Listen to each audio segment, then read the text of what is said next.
Kumusta, schoolmates? Do you miss school? Do you wonder what happens now to your favorite subjects? Namimiss nyo na bang mag-experiment tuwing science class?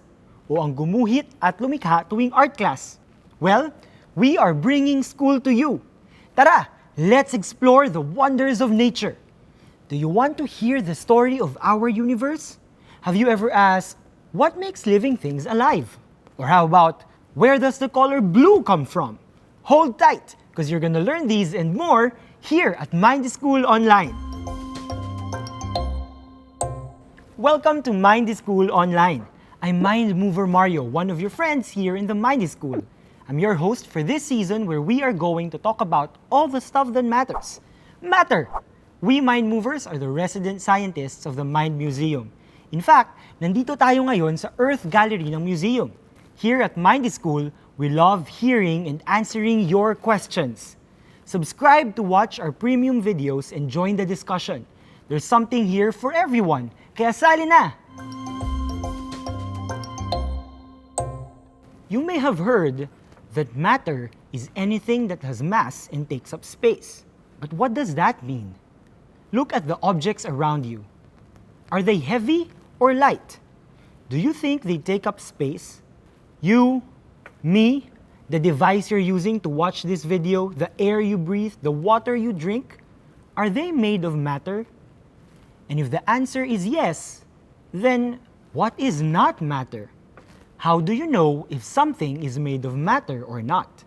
Before concepts in physics and chemistry were first used to talk about matter, people have always been curious about what makes up everything around us. It's easy to understand why people are naturally curious about matter. After all, we humans and many things important to us are made of matter. One place where people seem to have a lot of extra time to think about matter was ancient Greece. Maraming pilosopo na ancient Greek ang naging interesado sa tanong na ito. What are the most basic ingredients that make up everything around us? Isa sa kanila si Empedocles. Empedocles combined the ideas of other thinkers and came up with a guess that everything around us is made of a combination of 4 basic ingredients: water, air, fire, and earth. Another thinker from ancient Greece thought differently. Democritus guessed that everything was made up of tiny unbreakable things called atoms. He imagined that these atoms moved through empty space and combined in different ways to form the things we see around us. Malamang narinig nyo na ang pangalan na Aristotle. Isa siyang sikat na Greek philosopher. He's pretty popular even back in his time.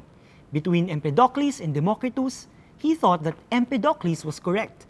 Because of Aristotle's influence, for hundreds of years, people believed that everything was made of water, air, fire, and earth. This story shows us that people have always been curious about what makes up everything. Ang kaibahan lang sa ngayon, we now perform experiments in order to learn more about matter. In doing science, remember to make careful observations, make smart guesses, and test them with experiments. And we can do those activities to discover what things are matter and what are not. So, let's investigate. We don't always need special tools to do science. What we need are questions. Look at this book. We said that matter is anything that has mass. May bigat ba itong libro? Mabigat ba o magaan itong libro? Sabi rin natin, matter takes up space.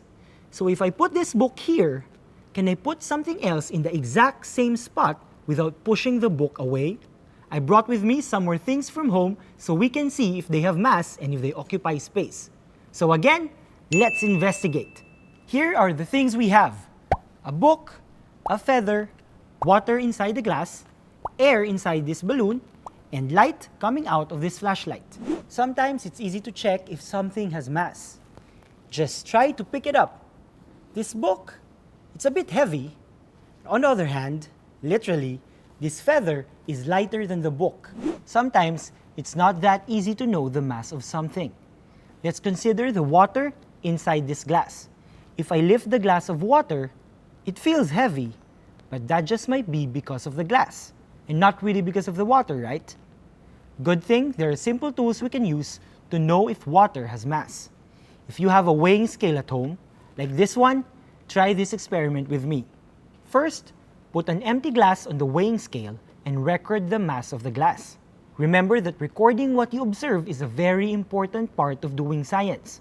Next, let's pour some water into the glass. Don't forget to record again the mass of the glass now that it's filled with water. Finally, compare the mass before and after you poured the water. Which mass is greater? Why is it greater? Where did the extra mass come from? This very simple experiment shows you that water has mass. The added mass of the full glass compared to the empty glass comes from the water. We can try a more challenging experiment to show that air also has mass. Check out these two balloons. Which balloon do you think has more air inside? If you answered the bigger one, then you're right. They're the same kind of balloon, but I fill this one with more air, which is why it's bigger than the other one. And this is actually a seesaw for our balloons. When you ride on a seesaw with your friend, who goes down more? The heavier kid or the lighter kid? It's the heavier one, right? By making our balloons to ride this special seesaw, we can see which balloon is heavier. Can you guess what will happen if I remove this clip? Which balloon will drop? The balloon with more air has more mass. The result of this fun experiment shows us that even air has mass. What's really interesting is there are some things that do not have mass. Look at the light coming out of this flashlight. If I shine it on the weighing scale, I see that it has no mass. There is no special seesaw, no experiment that I can do here to measure the mass of light. That's because light does not have mass. And that is a clue that light, in fact, is not matter. In addition to having mass, matter also occupies space. Napakita natin ito kanina gamit ang libro. When this book takes up this space marked with an X, no other object, nothing, can be in the exact same space at the same time. If I put this beaker on top of the book, the beaker sits above the book, not on the X itself. If I want to put the beaker in the exact same space, I must move the book out of the way. But books and beakers are fairly easy to see. How about air and water? How do we know that they too take up space? There's a simple experiment you can do to show that water and air both take up space. Subukan nyo rin gawin sa bahay. Take a container or a glass with some water inside. You can mark the side of the glass to show how high the water level is. This shows us how much space the water takes up inside the glass. Now, take an empty balloon and submerge it into the water. Since the balloon also occupies space, it raises the water level, but not by much. If I inflate the balloon with air and submerge it back into the water, it pushes the water up and out of the way. This is because the air inside the balloon takes up space. This experiment shows us that air and water take up space, just like solids do. Nasabi na natin kanina na ang light ay walang mass. But do you think light takes up space? White light is made up of different colors na pwede nating paghiwa-hiwalayin. What happens if I shine red light and blue light at the same spot? Will they push each other out? Let's find out. Look, they don't push each other out. Instead, they mix to form a new color. Pink or magenta. I can even add green. And when the three mix, they make up white light. The color mixing experiment shows that light does not take up space. Other things that do not take up space are sound, heat, gravity, and speed. When we get to these topics here at mindscool, you will learn why they are not matter. Although they do matter, pero sa season na ito, our focus will be on matter. Matter can be grouped into three categories based on its properties. A property is a characteristic or a quality that describes something. For example, we can talk about what color something is. Leaves are green, the sky is blue, and my hair is black. Or we can also talk about temperature, like how hot or cold water is. We can study the different or unique properties of matter to sort them into three groups or states of matter. The first group are liquids. A liquid will flow and follow the shape of the container it's in. Let's take a quick look at water, one of the most common liquids we know. When we pour water into a tall, narrow glass, it looks like the water is the same shape as a glass. When we pour the same water into a wide, shallow bowl, it will change shape to match the bowl. The next state of matter are those that hold their shape. We call these solids. A solid has a fixed shape that will not change even if we put it in different containers. An example of a solid object is a book. When we put it on the table, in a cabinet or a shelf, it will not change its shape. If we put a glass of liquid water in the freezer for long enough, the water will become ice. That's solid water.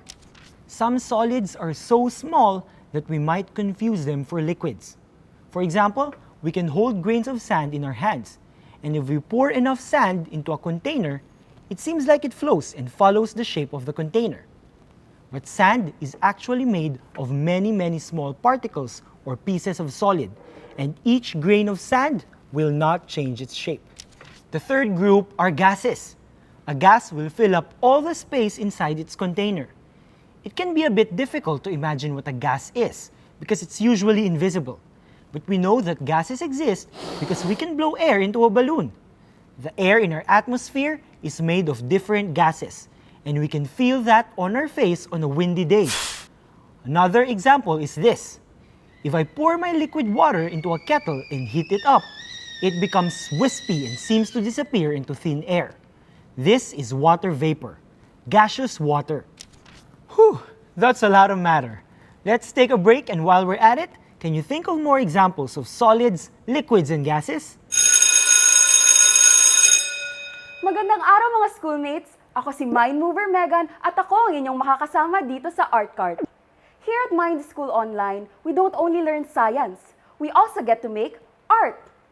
Every school day, may bagong laman ang ating art cart para pagyamanin ang ating pagiging artists. Handa na ba kayong buksan ang ating art cart?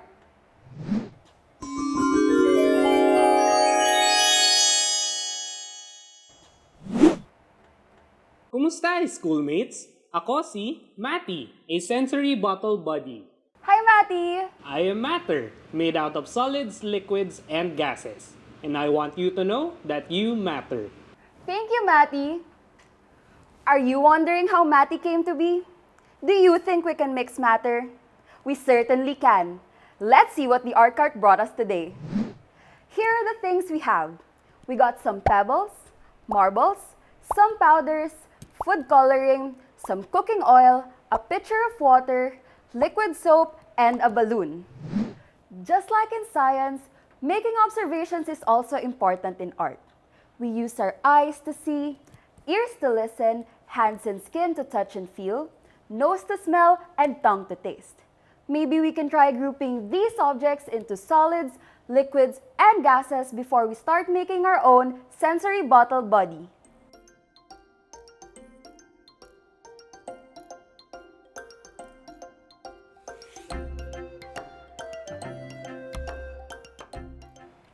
Now that we have sharpened our classifying skills, let's start making sensory bottle buddies. First, grab your bottle. Fill it with marbles, and as you can see, these solids are already taking up some space in the container. Then, add some pebbles. Here you can see that as the bottle is filling up, the marbles and pebbles are mixed, but we can still tell the marbles apart from the pebbles. We call mixed matter as mixtures. And if you can still tell the substances apart, it's called the heterogeneous mixture, just like pebbles and marbles. Let's put aside this bottle and see if we can mix a solid and a liquid. Grab another bottle and pour in some water. Next, add powdered juice and shake to mix.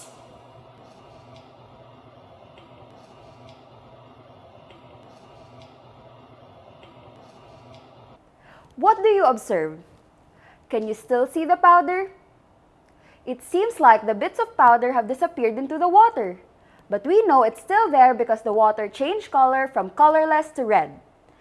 If we can't tell the substances apart, it's called the homogeneous mixture. How about liquids and gas? Do you think we can mix those two? Of course we can. In this bottle, we have a soapy liquid. And when we shake it, we form bubbles.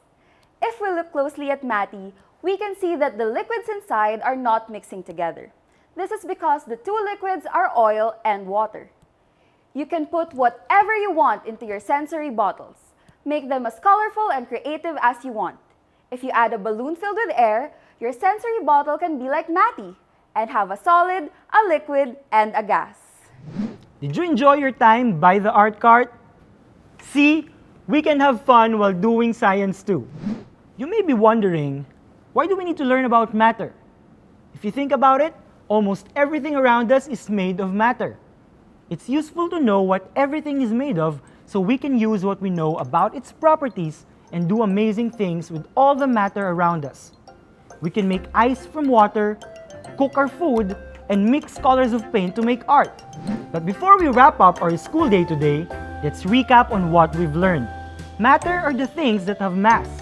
We can measure its weight or feel if it's heavy or light. Matter also takes up space. We can't put something else in the exact same spot that's already occupied unless we move it out of the way. Light is not made of matter because it does not take up space or have mass. We also learned that matter can be sorted or grouped according to some of its properties or characteristics. Matter that follows the shape of its container is a liquid, just like water. Matter that keeps its shape is solid, while matter that spreads out to fill its entire container is a gas. Try out some of the experiments we did today at home. Stay curious and find even more examples of matter in our environment. That's it for today. Check out our activities, quizzes, and other resources on the mindscool website to learn more. Kita-kits ulit tayo next time dito sa mindscool Online, where learning leads to a better normal.